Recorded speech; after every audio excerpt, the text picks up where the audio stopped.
This video is brought to you by TS4U IT Engineering Bootcamp. How do you identify the steps needed for your test cases?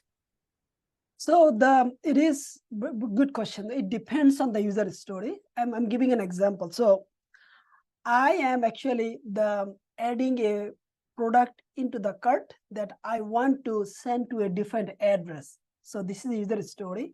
For this user story, the first of all, of course, I need to be a sign-in user. If I am not the registered user, I need to complete the registration. So I need to do the sign up, and then of course the verification and the sign in. So sign in after the sign in verification, and I am actually adding a product into the cart.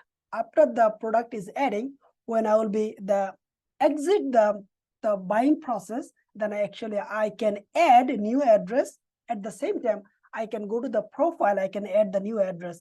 So when I exit the cart process, I can select the what is called the address I'm sending this product. So this is the entire step by step the approach I can mention here as per your question. Did I answer your question, by the way?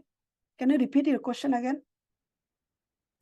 The question is like, how do you identify the steps needed for your test cases?